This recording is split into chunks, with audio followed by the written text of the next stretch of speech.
নতুন গল্প লিখছে ঢাকা। পরের ধনে আর কত পোদ্দারি। সেদিন বেশি দূরে নয় যেদিন ঢাকায় নিজেদের তৈরি ড্রোন উড়াবে বাংলাদেশ। বাস্তবেই কিন্তু এমনটা ঘটতে চলেছে। এজন্য চীনের সঙ্গে প্রাথমিক আলাপও সেরেছে ডক্টর ইউনূসের সরকার। নেওয়া হয়েছে ৬০০ কোটি টাকার একটি প্রকল্প। ২৪ বদলে দিয়েছে অনেক কিছুই। দিল্লির গোলামি ছেড়ে এখন আজাদির পথে ঢাকা। পররাষ্ট্রনীতির পাশাপাশি সামরিক নীতিতেও এসেছে আত্মমর্যাদার ছাপ। ঢাকা এখন দিল্লির চোখ রাঙানিকে ভয় পায় না। সোভিয়েত আমলের তৃতীয় প্রজন্মের ভাঙ্গারি যুদ্ধ বিমানের উপর আর ভরসা করে থাকতে চায় না বাংলাদেশ। তাই অভ্যুত্থানের বছর না পেরোতেই অত্যাধুনিক ৪.৫ প্রজন্মের যুদ্ধ বিমান কেনার প্রকল্পে অনেক দূর এগিয়ে গেছে ইউনূস সরকার।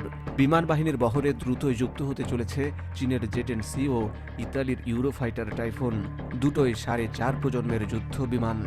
সেই সঙ্গে গত মে মাসে ভারতের সঙ্গে আকাশযুদ্ধে ইতিহাসের অন্যতম বড় ডগ ফাইটে অংশ নেওয়া পাকিস্তানি থান্ডারবোল্টও যুক্ত হচ্ছে বিমান বাহিনীর বহরে।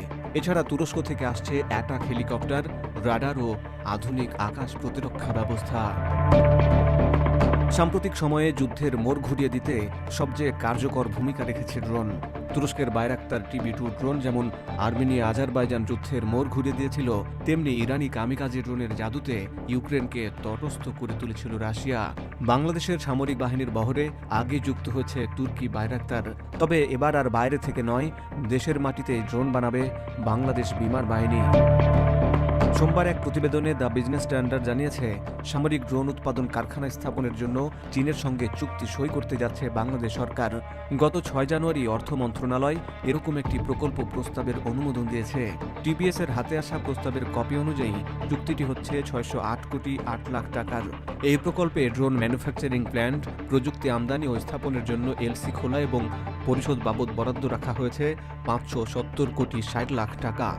প্রস্তাব অনুযায়ী বাংলাদেশ বিমান বাহিনী চীনের রাষ্ট্রায়ত্ত প্রতিরক্ষা প্রতিষ্ঠান China electronics technology group corporation ইন্টারন্যাশনালের সরবরাহকৃত প্রযুক্তি ব্যবহার করে প্রকল্পটি বাস্তবায়ন করবে। এই প্রকল্পের মাধ্যমে বাংলাদেশ বিমান বাহিনী দেশে ড্রোন উৎপাদন ও রক্ষণাবেক্ষণের সক্ষমতা অর্জন করবে। এর ফলে বাইরে থেকে আনা ড্রোনের উপর নির্ভরতা কমবে ঢাকার।